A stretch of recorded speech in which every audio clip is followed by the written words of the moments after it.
All right. Good morning, everybody. Welcome to this week's Tips and Tricks call. This week we have the pleasure of having Andrew Pekanowski as well as Larry Taylor on the call. Andrew is an SE out of Boston, and Larry is one of our SE overlays for our Harmony product. And today we're going to be talking about email security specifically.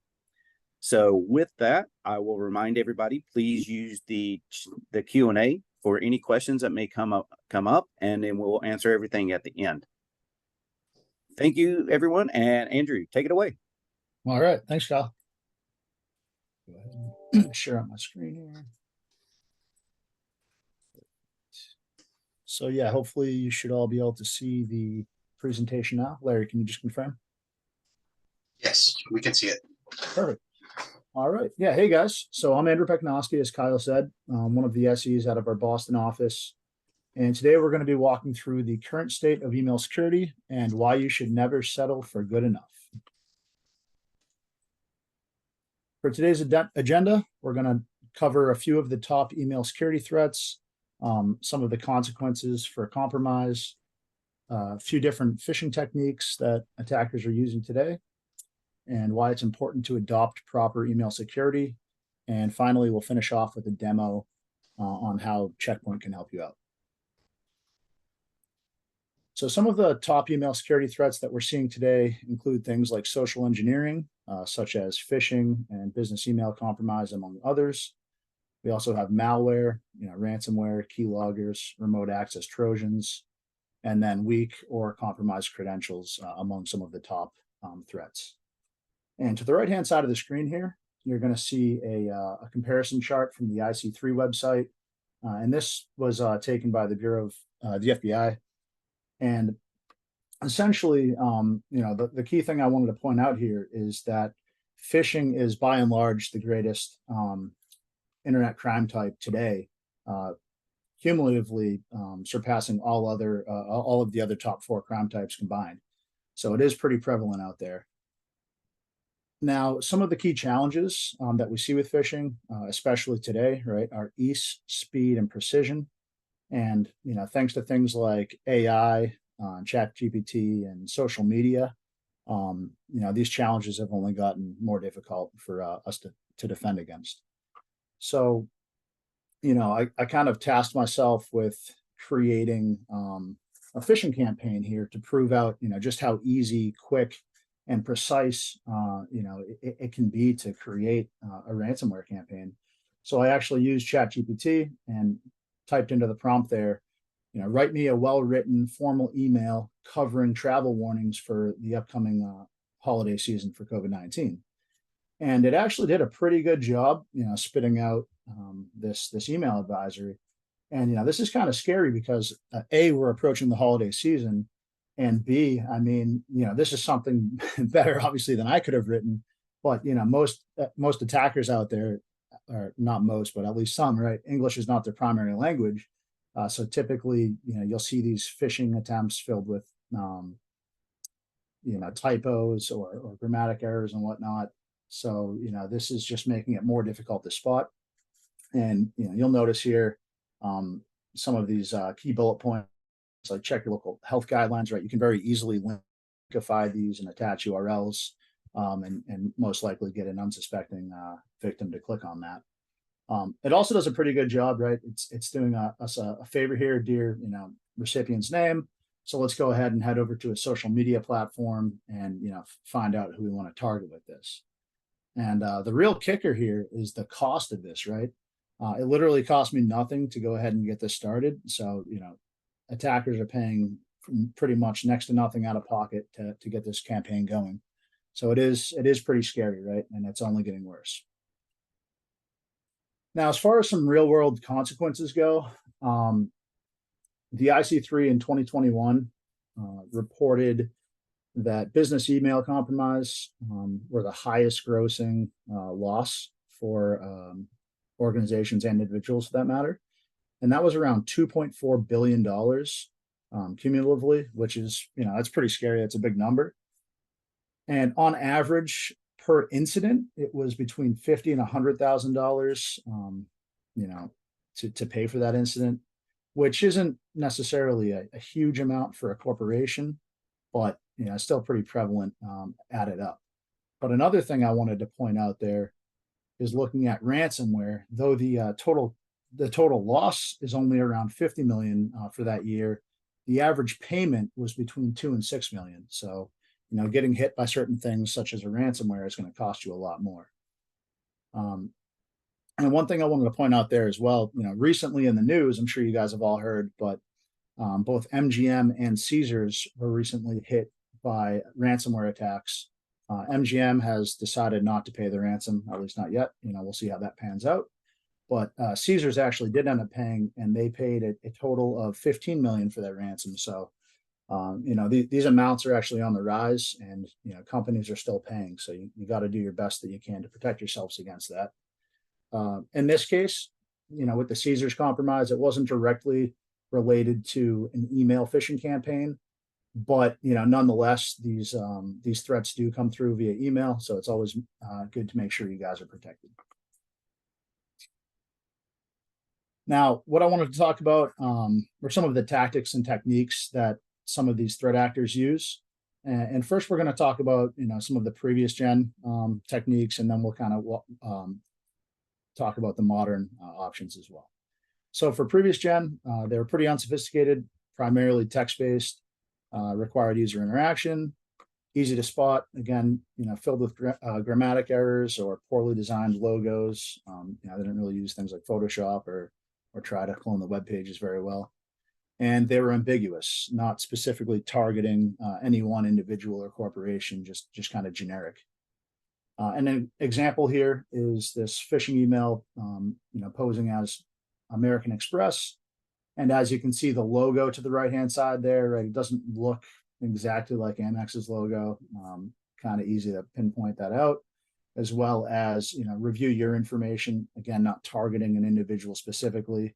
It would be a little bit better, in my opinion, if it said something like, "Dear Andrew, review your information." And then, obviously click here. Nobody's going to click that link, hopefully, especially if it's related to finances. I know that's one that I'm at least always cautious about. Now, if we move on to some of the previous gen phishing, these are more complex, right? They're using tiny or obfuscated URLs, malicious QR codes, and embedding links within graphics. They're difficult to identify because they're using things like AI, and they're doing brand impersonation with AI as well as other automated tools out there. So it's pretty easy to clone these websites and recreate their logos. And they're targeted, right? So again, using things like LinkedIn and social media, you can absolutely target the individual's interests, whether they're professional or personal interests, and kind of brand or tailor that phishing attack towards them. So some examples of more current generation phishing campaigns. So this is a Zoom meeting, right? So kind of like what we're on today. There's 7 attendees waiting in your meeting room. This was directed at an individual. And the link, obviously, it looks like a link. If you were to hover above it, you'll notice it is a malicious URL.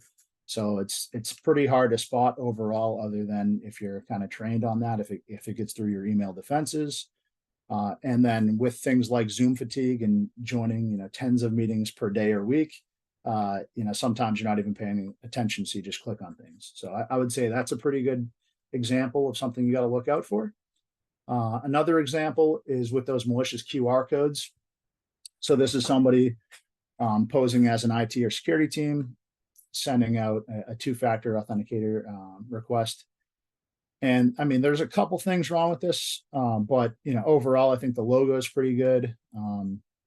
It has some time constraints there, kind of encouraging you to hurry up and do that. But you will notice that there's no space after the period, right? So that's kind of a giveaway that it could be malicious. Also, scan the above QR code when it's below. So there's a couple things to look out for there, but had this attacker leverage this type of attack with an AI bot, I think it could have been presented much better. And obviously there's no specific name here, but still, these are things you got to look out for, as QR codes are more likely to get through your defenses. And with that, those QR codes can send the users to malicious websites to collect personal information or passwords. They can, be used for drive-by downloads and also extortion purposes, draining somebody's Bitcoin wallet as an example. So how can you guys protect yourselves against these? So one thing that we're doing here at Checkpoint is we use OCR parsers, and these essentially convert that image into a text, and then we're able to identify that link and determine if it's a known malicious link or run emulations against it if we're not sure of that link, and see what it does essentially. In this case, with the example shown, that link was for a crypto wallet, and that flagged it as a phishing indicator, so that never made it to the user's inbox. And just a few other things you want to keep in mind here. We also look for if this is a known sender or a known malicious sender or somebody we haven't seen before. We look for suspicious subject lines and and malicious body within the text, things like links or certain keywords, as we'll show you guys more in the demo. But overall, right, this is a pretty good approach to blocking some of these modern attacks. So a question I have for you guys, do you really trust that your email security is good enough? With all of these modern and ever-growing malicious tactics out there, it's it's a pretty scary world. One thing recently, so for having proper protections in place, so Checkpoint offers what's called inline protection. Basically, what we're doing there is we're the last line of defense before that email hits the user's inbox. So, in the event it is a malicious email, we're running all our scans and it doesn't get a chance to ever hit that inbox. Versus most other vendors out there, emails can sit in that inbox for up to 3 minutes before that security system is pulling that email out.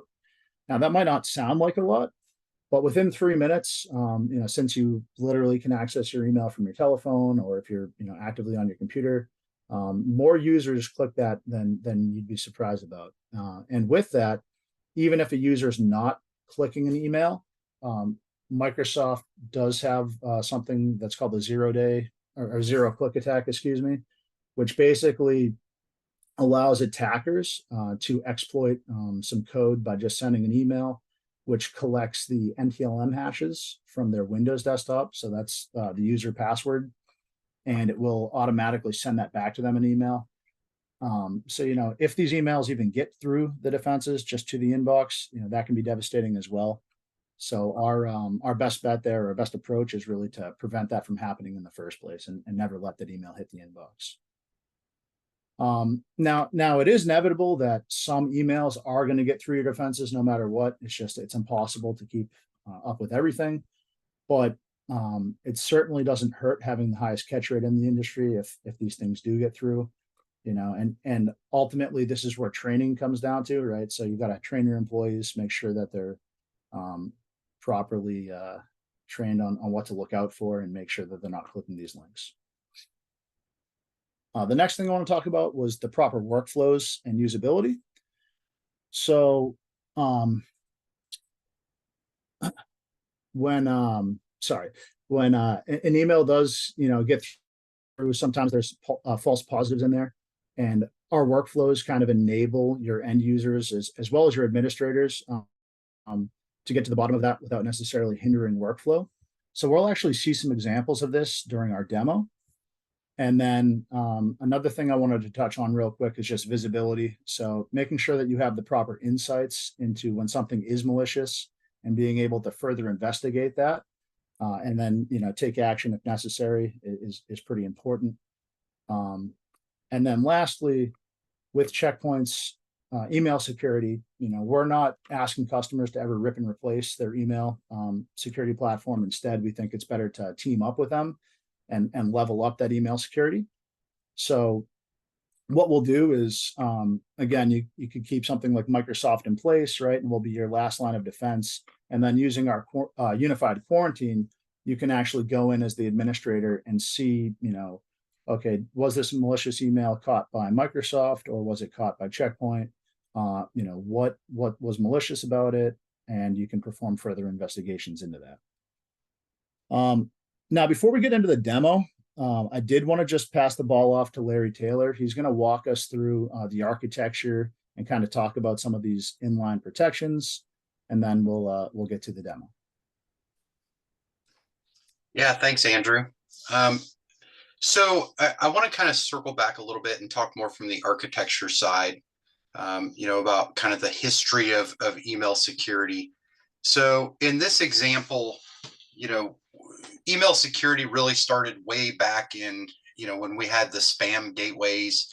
Everybody was trying to figure out how to just block those, those unwanted spam messages. They were more annoyance. There were some scams out there that were taking some money, but a lot of it was just more of an annoyance thing. And that kind of evolved then into, what we know today as the secure email gateway. And one of the challenges with those, as you see in that red box out front there, is with those email gateways, you point your MX records to it. And so adoption of those can be challenging because it's an all or nothing turn on, right? You have to go make your DNS records, make sure your timeouts are where they need to be. And then you're sending all email at that point through that secure email gateway. And those are really list-based and rule-based type applications, right? They started as, email appliances that were on-prem in front of your on-prem email. And then as the cloud adoption started with Microsoft and Google, they basically forklifted those out into, becoming a cloud service, an appliance running in the cloud for you. But you still had to, manage and maintain a lot of lists, keywords, and they were very global settings. So, you didn't have a lot of flexibility. The other challenge shown there, you see the default security with the big X on it. Well, the reason that is because those email security gateways are really just relaying your mail. And so, they actually tell you in their documentation that they want you to whitelist all the IPs coming from their service. And so the problem there is if it gets through that email gateway, it's whitelisted in your secondary layer and it goes to the inbox. And then once it's delivered into the cloud, they lose visibility. So they don't have access to see any internal communication. They have no context of what's going on. So, that's the traditional model. There's still a lot of solutions out there that run this way. Some of them have added on, another layer, API-based phishing protection. Go ahead and go to the next slide, and we'll talk a little more about that. So, with the API-based mail, and what you'll see is a lot of those legacy vendors have added this on to their solution to try to defend against phishing. And then you've seen a lot of solutions pop up in the last couple of years that are completely based around API and, focused in on that phishing. But let's talk about the challenge in how this works. So you see step one there, we sent that message. Step two, that message delivers to the inbox. So, Andrew was talking about those zero-click attacks. We have no protection against that. It delivers to the inbox. And then you see step three, they use an API call. They identify that message was delivered. They scan that message. And then if they deem it's phishing or a malicious message, they have to send another API call to pull that message out. So it's a post-delivery removal. Well, we all know how fast people like to click, right? As soon as that message hits their phone, they're looking at it. They're clicking on the link. They're opening that attachment, whatever the case may be. And on average, that message is going to sit there for over 3 minutes. Everybody says it happens instantaneously. It happens right away. It doesn't sit there. We have seen when we've done bake-offs, we've seen those messages sit there for up to 15 minutes. And that's because the vendor has no control. Microsoft and Google have what they call API throttling to keep the performance of their systems in line. And so they could send that API call, but it may be sitting in a queue being throttled until it's time for that API to go through. And so that leaves a big gap. On average, 3 minutes, could be 15. That leaves a lot of time for that user to open that message and execute something. The other challenge that I've seen in this with customers is the usability for the user. The usability is, hey, I get this alert, I got this email on my phone, cool, I'm going to go look at that when I get back to my computer. 3 minutes later, they identify it as phishing, they pull it out, the user goes back to their computer, and they're like, where's that email? I know I had an email alert. So there's some end user communication, understanding from the user of what's going on there. But that can be a challenge. And to be honest, this is how, Checkpoint bought Avanan 2.5 years ago. And Avanan was the inventor of the API-based email. But we saw this step 2 as a challenge. So after we did it this way for the first year, we decided we had to fix that. So let's go to the next slide, Andrew, and let's talk about how we do it differently and how we corrected that.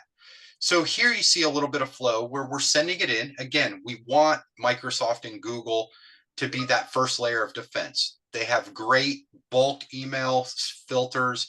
Let them, take out what they can. We're focused on that stuff that gets by them. And that's how our AI is actually trained. Now you'll see when we talk about that inline prevention and that, we are integrated through API, so we can make all the calls, we can do all our queries and do all the controls with APIs. But what we actually do is we actually send that message to us, and we do our inspection before we send it back to the mailbox. So that's how we sit in line and have that prevention first mentality to keep it from delivering to the inbox. Now we do have, because we're all API integrated, we have, and we'll show you in the demo here in a minute, but we have things like our unified quarantine where we integrate and we show you and can manipulate the Microsoft quarantine as well as ours. So you're not chasing between multiple tools to manage this. We also allow the user notifications on their quarantine reports. They see what was quarantined by Microsoft. They can see what was quarantined by us, all in one single digest. So they don't have to figure out who it's from. You don't have to go track down through multiple quarantines and things like that. And to just kind of reference back to that zero-click attack, without being in line like this, that message hits that inbox, and that code takes advantage of that vulnerability, and they capture those credentials. So the only way to stop that is to do your blocking and your prevention before and pre-delivery to that inbox, not a post-delivery removal like the standard API vendors do. Go ahead and go to the next slide. Thanks. So what we do is we have a 14-day assessment. This is something that's open for anyone. We go in line or in detect mode. So we don't change your mail flow at all. We're not automatically going to stop or prevent anything. All we're doing is watching the messages, and then we're creating events that we can then show you a report after 2 weeks and just show you what is coming through. So what I always tell customers is this is either a great way for you to validate the solution that you have in place, or it's a great way to identify that you have some gaps that you really need to address. So it literally is 14 days. We get together about 4 times throughout that 2 weeks. You can see there every meeting can be 30 minutes. So it's a minimal, time investment. We don't have to change anything, no change, no users don't know this is happening. And just a great way for you to either validate, your system's working well, or that there's some things that could be better for your email security posture. So I encourage you to reach out. Reach out to us, reach out to your Checkpoint account manager, and they can help you, get this set up in your environment. All right, back to you, Andrew. All right, thanks, Larry. So real quick, just to summarize, email attacks are evolving, or as I like to say, evil evolving, right? They're getting more sophisticated and evil. Misses are expensive, as we saw with the business email compromises and the ransomware attacks, and they're just becoming more prevalent. Full protection and visibility are essential to tracking down, what's going on in your environment, ruling out the false positives, and ensuring that your business and productivity are continuing in a positive direction. And part of that again is with the usability, and we'll see some of that stuff again in the demo. And lastly, again, guys, never settle for good enough. Just because you think you have proper protections in place, I really do encourage you to take that 14-day challenge and check it out for yourselves. This presentation and video will go out to you guys, but here are some additional resource links that you guys can follow for more information on some of the stuff we were talking about today. So thanks a lot, and we're going to go ahead and jump into that demo. So let me pass the ball over to you, Larry, and we'll continue on. Yeah, sounds good. So I know we're going to run just a little bit longer than normal scheduled time. This is being recorded, so if you do need to drop, we understand. I would encourage you to watch the demo, on the recording if you do have to drop. So we'll just spend a few minutes in here. Everybody should be seeing my screen. So if you're not familiar with Checkpoint, we have what we call the Infinity Portal, and this is our cloud management portal. You can see that you can manage the entire Checkpoint portfolio from within this one console. And we do support enterprise features like single sign-on, MFA, role-based access controls, things like that. So all those things are in here. If you have different teams managing different solutions, all of that is supported. But today we're going to be focused in on the email and collaboration and just talk through some of the highlights here. So the first thing, we've been really focused on email security today. But what we're also seeing a big trend on is those collaboration tools that are available in the cloud, right? Whether we're talking on the 365 side, right? The OneDrive, SharePoint, Teams, and that collaboration, sending files, sharing files, sending chats, all those types of things, right? Whether it's from a threat prevention standpoint or a DLP perspective. These are the SaaS applications that we integrate with. So if you are using, say, an enterprise Dropbox, or, I know a lot of the Google shops tend to use Slack and have enterprise subscriptions there. We can help make sure that you're not losing data that shouldn't be shared outside the organization. We can also help make sure that people aren't being sent or sharing malicious files. And we can do that across all of these solutions. So when we are integrating, we kind of saw it there on that architecture slide. We literally, it's a start button, and to integrate, let's just use Office 365 Mail. It's 5 clicks, and we just need credentials to have the permissions, and everything will be set up after that. So once we get that integration set up, this is when we start watching email. And again, we have 2 modes of policy. We can be in detect only mode, where we take no remediation action, or we can be in that prevent mode, where we can automatically quarantine messages for you. And I'll go through some of those workflows here in just a minute. But let's just kind of talk high level what really comes in this solution across all those different SaaS apps. So you see here, we've got our phishing engine. So this is going to be that phishing engine where we're looking at spam, gray mail, business email compromise, name impersonation, credential harvesting, right? All those different variations of phishing, right? We're looking for all of those. We also have our malware engine. Our malware engine is going to analyze attachments, and we also include full sandboxing. So, as attachments are going through, those attachments are also emulated, so we can identify that there's nothing going on. Now, one other thing we do in our sandbox is we offer CDR. So we can actually open a document, strip out anything that could be malicious, right? That could be VB script, macros, URLs, things like that. And all that active content gets removed. We package that file back up and deliver it to the user right away. And it's a static file. So they can open that document, read the paragraphs, read the cells, work in that document.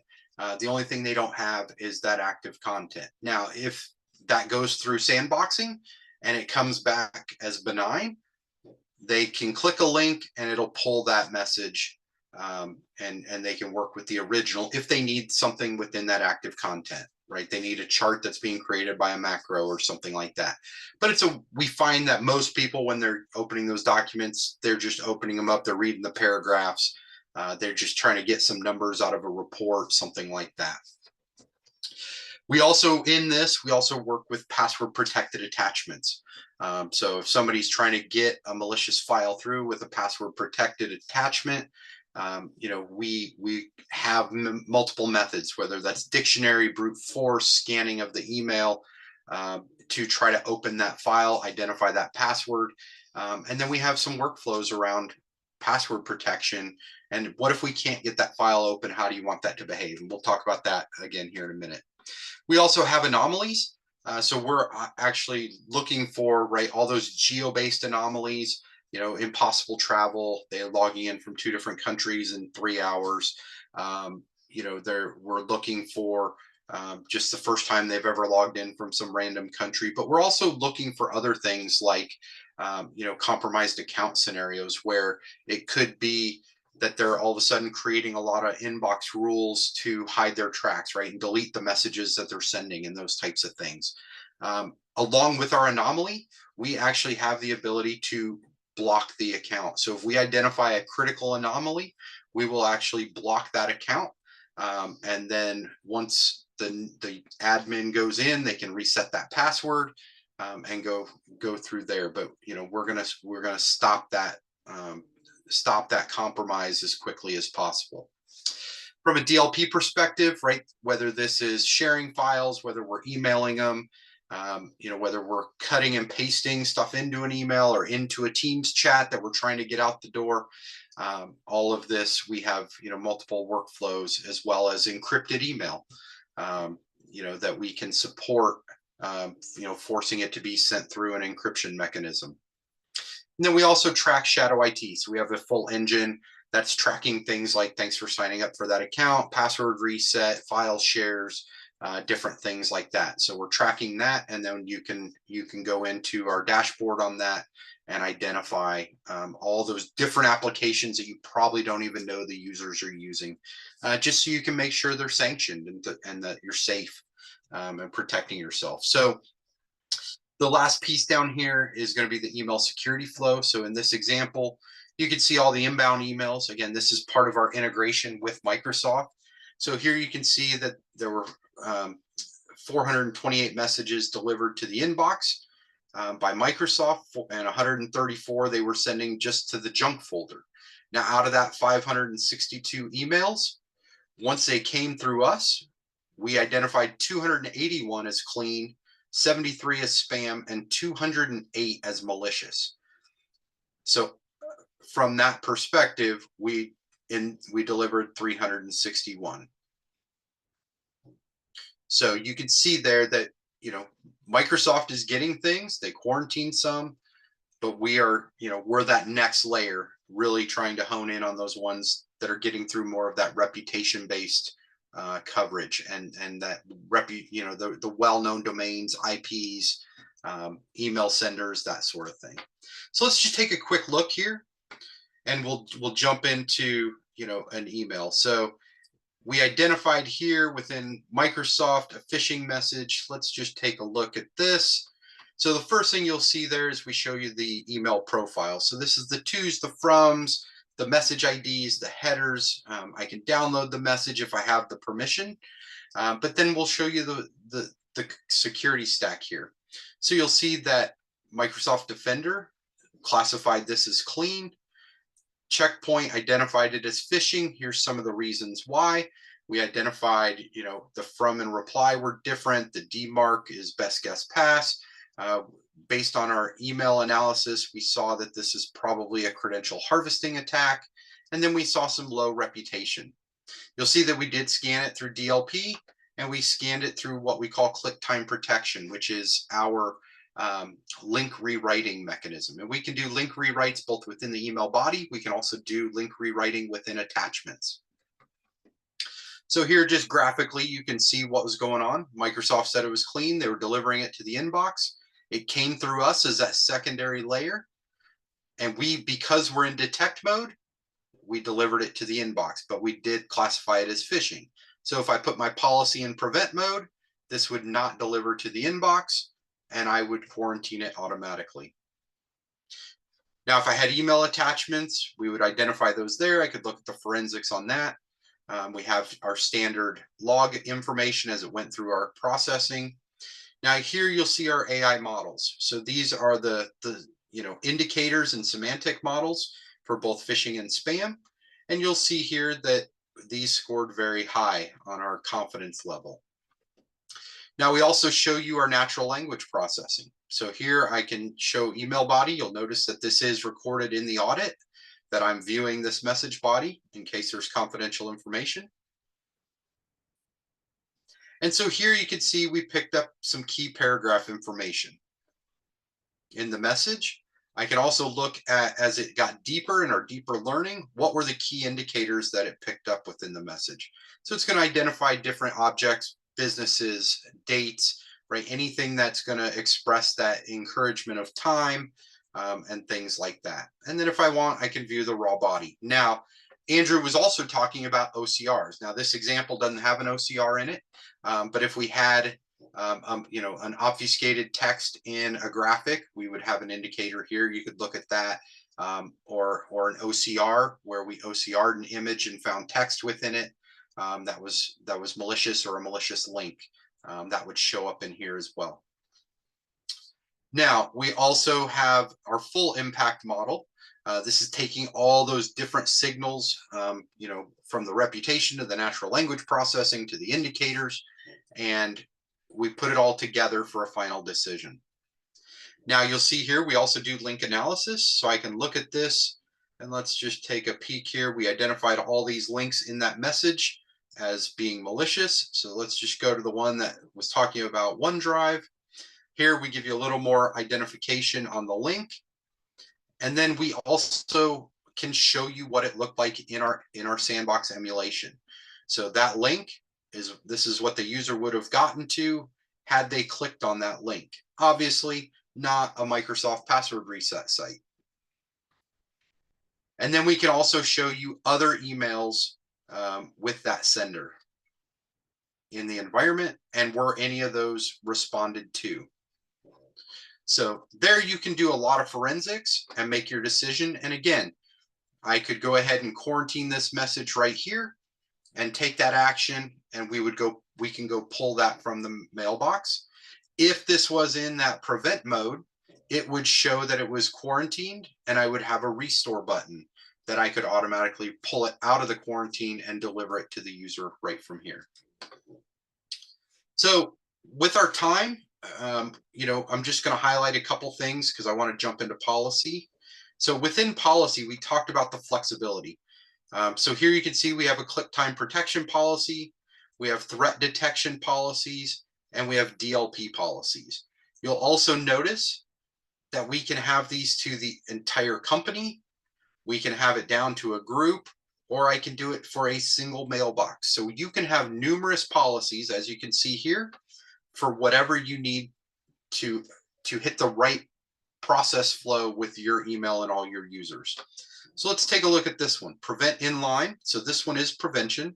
We're applying it to the finance and human resource department only. And then when we set up a policy, all you're doing is choosing what workflow you want. So if we identify this message as phishing, what do you want to have happen? So we can go something like we're delivering it with a warning. We can go with the quarantine options, and those are going to be, we're going to quarantine it. The user is alerted, but they have the ability to restore. And what that looks like is they will receive a message telling them it was quarantined. If they were expecting that, or feel it was a valid message, they click the link and it will restore the message automatically. No admin interaction. Now, the next option is again quarantine. We're going to alert the user. And at this time, the link is going to allow them to request it to be restored. The admin will then review it and can approve or deny that request. And then we have the third option with quarantine, which is where we're quarantining it and we're not alerting anyone. So you can choose those types of settings for those users. And then we do that for things like suspected phishing. So suspected phishing is, we saw indicators, but we didn't hit our confidence level to say 100% this is a phishing message. And so we want a little softer flow here. So, you know, something we might do is say phishing, we trust it. We're going to quarantine it. We're not even going to alert the user. We don't want them to mess with it. But for a suspected phishing, maybe we're going to go ahead and we're going to quarantine it. We're going to alert them. But if they feel it's a valid message or something they were expecting, we're going to allow them to restore it. No delay. They click the link and they get that message. Now, then we move down to the other criteria, and you can see we've got malware. Same thing. Choose what you want us to do, how that workflow is going to go. Here's that password protected attachment. So we can, you know, let the message come through. We can quarantine it and do alerting, but we also can require the end user to enter a password. So we will hold that message. They will get a notification once they enter the password for that password protected attachment. We'll scan it and then deliver it or quarantine it based on if it was malicious or not. So lots of options when it comes down to those things. Now, the other one, once we have those workflows, I just save it and we now will have that in effect. Now, the other thing I do want to show you from a DLP perspective is just a little bit about DLP. So DLP, again, we can go prevent inline, we can do inbound or outbound. We set it for the user. So this again could be a certain department or whatever. And then we identify the categories, and we have hundreds of data types behind these categories that you can adjust. But then I decide, what do I want to have happen? So we can do everything from blocking. We can encrypt it if you have the Microsoft encryption licensing or E5. We can send it through their encryption. But we also can do Smart Vault, which is our web portal where we send a message to the recipient. They click a link, they open the email, log in with a one-time password, and they can view the message from that portal. So that is an encryption option also. So you can see we've got a lot of flexibility, and we don't have enough time to get through all of that. We also have an archiving solution. So this is compliance level archiving. You can see with our analytics, so we can show you what's going on in the environment, you know, top users, top senders, top departments, that sort of thing. But everybody has different requirements. So you can also come in here, and this is a report writer. So you can create your own custom queries, add filters, and choose what you want to do. And then once you have that, you can save that query. You can save it, and then you can schedule it, or you can run it one-off whenever you need to. Now, let's talk a little bit about user interaction. So we have our quarantine. Now, one of the key things that we keep bringing up is that unified quarantine. So here you can see that we have the quarantine. I can say what was administratively, you know, quarantined, what was quarantined automatically by the system, but also we're looking at Microsoft's quarantine in here as well. And on any of those, I could restore that message from the quarantine. So we give you one full view of the quarantine, both Microsoft and us, for you to manage out of one interface. Okay. Now we can get into some more of these later, but a couple of things I want to highlight, just because I know we're over on time, is our daily digest quarantine. So we have the ability to send this multiple times a day. So you just go in here, add what time of day you want to send daily digest to the users. But the key point is I want to talk back on that unified quarantine. And you can see here that in our daily digest, we are going to include what things were quarantined by Microsoft. Now, within that, you can also set what the user can do. So, for example, if Microsoft quarantines spam, do you want to allow them to restore that right from the digest or not? So you can be very selective on which category of classification and what the user can do from their own quarantine. And so they will have one visual quarantine that will show checkpoint and show Microsoft at the same time.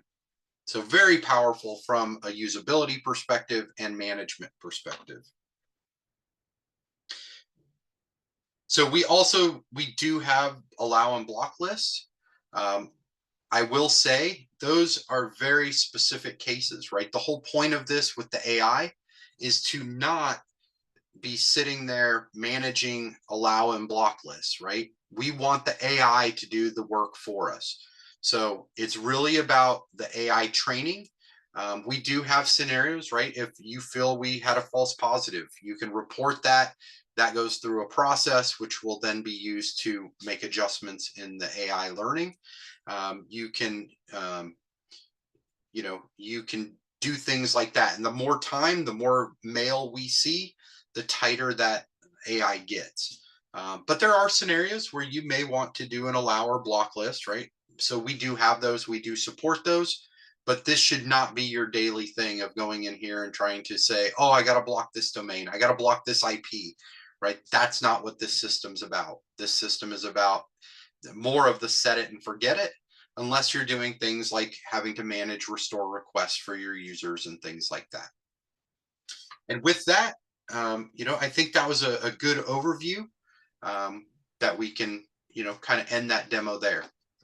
No, Larry, Yeah, that was thanks, great. Larry. And there are a few questions that came through on the chat. So I just actually posted those over to you if you can't see them. Yeah, Larry, I'll go through those. So the first question, for the Microsoft detection capabilities, when showing which malicious emails that are making it past their systems, can we determine what license type it was? Was it E3 or E5? Hold on. Can you say that again? When it's doing what? Yeah.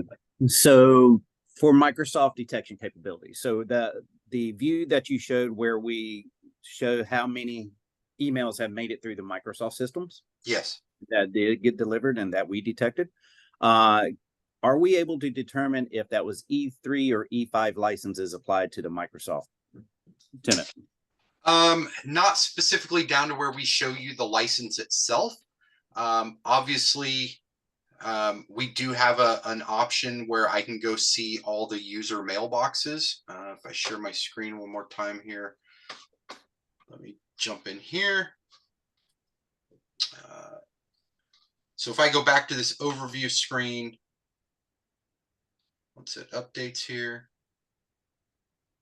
so I can go in here, click active users, and what this is going to do is show you all those active users. I don't think it shows you the license type. I know we've started getting more requests on that, so I know that's starting to get more attention and visibility within the product group. But today, sorry, this is running slow with hosting the Zoom and all that. But this will show you the list of users. So I don't know if we can get to the actual license. Let's see. Users, all their logon events, their anomalies, emails, but no license. Okay. Now, what it will show is when you drill into the event itself, it will say, oh, sorry, wrong one. It will, like if I go back into this event, it will say Defender versus like Defender 365 versus Exchange Online. So I have seen some of that. Those lines continue to get more blended, but no, we don't show you the actual license. Okay. At least today. Okay. New features are happening weekly. Okay, great. And then we have a couple more questions here. So one user asked, we use currently Mimecast, Exchange 2019 in hybrid mode, and mailboxes on-prem. Can we use this solution? That's a great question. We do have hybrid scenario support. There are some specific things that have to happen. And for us to be that layer, what we would need is your mail flow would have to go from Mimecast. Instead of forwarding directly on-prem to your Exchange 2019, it would have to go to Office 365. We would then scan that message before it went to your on-prem. So in that solution, we do lose some communication with mailboxes that are on-prem, just because we don't have the APIs that we can hook into. But we do have support for a solution in that type of architecture. And we'd be happy to talk to you more about that specifically. Okay. Just typing out the answer here. The other question we got is, do you have any test emails that can be sent so customers can see an email that is being detected as spam or get quarantined? The reason is we get this type of request from many customers, or is there a demo site that can show them the process? Yeah, so we do have scenarios where you can put certain keywords and things, certain links within an email, and when they go through our system, we will automatically process them as a certain classification. So there's one that you can put into a message so you can automatically trigger phishing. And so that's great when we're going through demos, proof of concepts, adoption, because you may want to play with those workflows, right? You may want to see what it looks like to quarantine a message, have the user receive that option and do the restore. So we do have scenarios like that where you can automatically trigger that. So you can go through your policy and try all the different workflows and see which one works best for your organization. Okay. All right, and I got one last question. Can the email and collaboration solution be integrated with Checkpoint XDR solution? 100% supported in our XDR solution. And as far as that goes, if you already have XDR and you have email, it is an API integration on the back end. So there's like zero deployment for you to have to do. Okay. A couple more questions. Is it recommended to use Harmony Email Collaboration and Darktrace simultaneously? From a Darktrace perspective, you're talking about like their API email. I would say no, it kind of defeats the purpose. Okay. In general, unless there's some very specific functionality of it you're using, but I think that would be a very, that would be a case that needs to be discussed, and let's really understand what you're trying to achieve.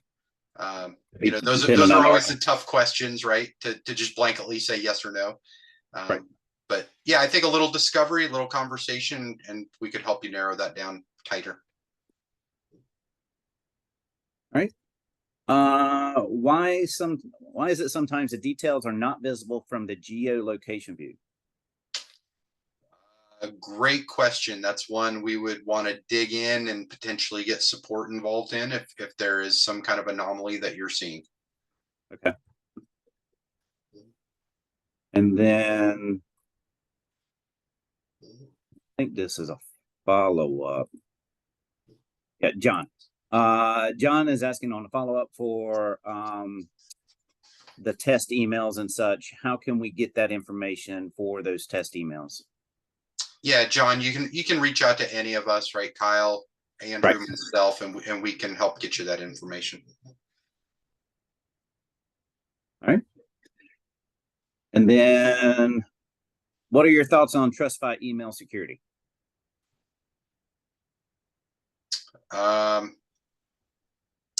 That's a good question. Trustify.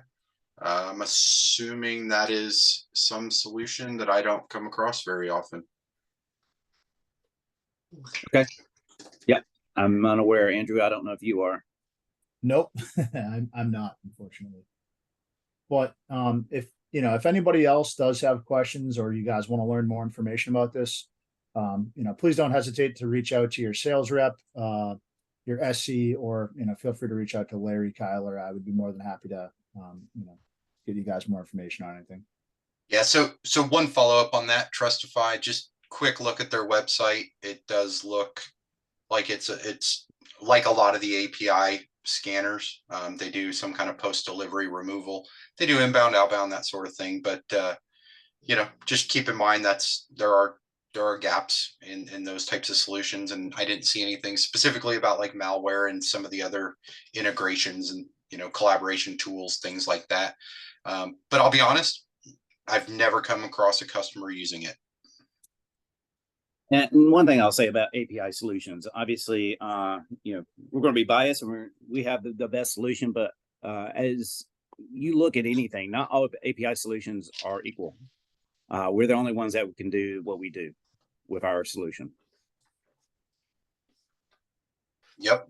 Yeah, I think the other thing to keep in mind is when you're looking at a lot of those API solutions, right? And we didn't talk about it today, but we usually do when we're engaging with customers, is how do you determine how somebody's AI is better than somebody else's, right? Everybody says, I can do business email compromise. I can scan for phishing and social engineering. And, I use the relationship, right? Everybody does it.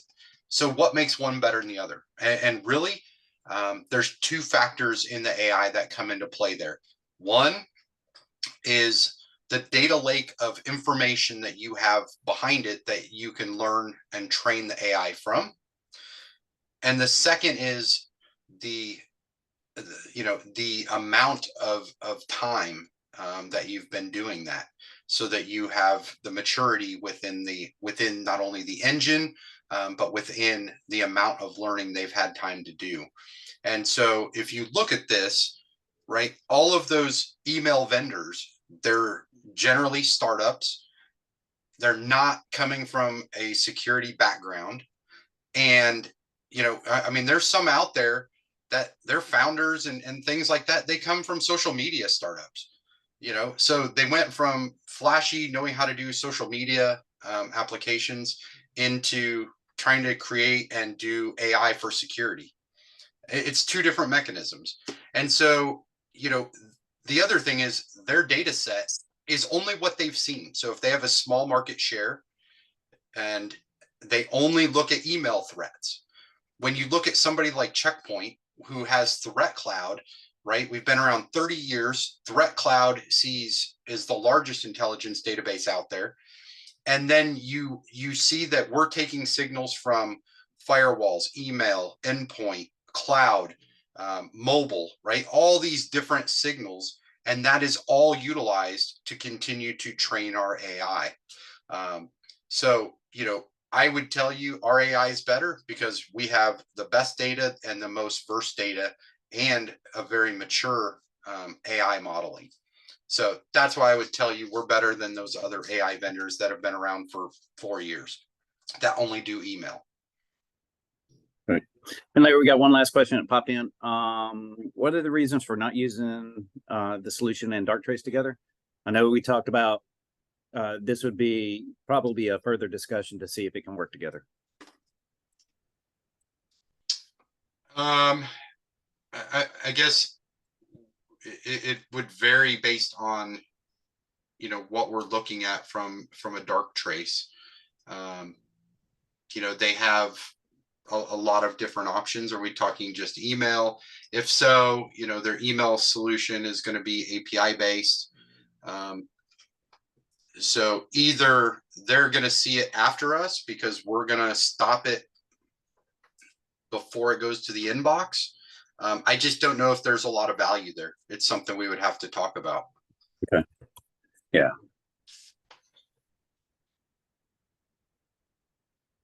Okay.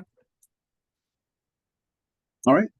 I And- think And I was going to say on that Darktrace, if you're talking about like their endpoint client, that's a whole different, that's a whole different conversation. I mean, that wouldn't have any issue. Yeah. So the follow up is if I have Harmony Email Collaboration at detect mode and Darktrace and prevent mode, would there be any chance of potentially creating an issue for the client's emails?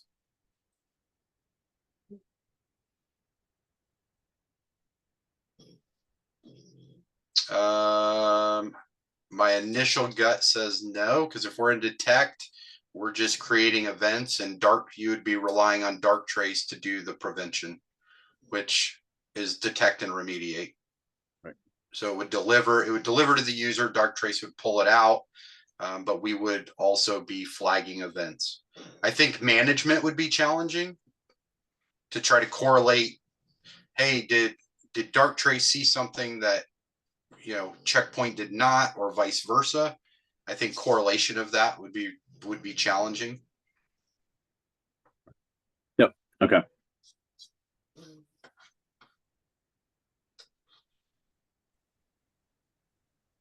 Okay. Terrific. I think that answers everything. So I really do appreciate everyone being here and extending the length of time that we normally go over. Larry, Andrew, cannot thank you enough for the presentation today. As always, a follow-up email will go out, including the content as well as the video of this presentation.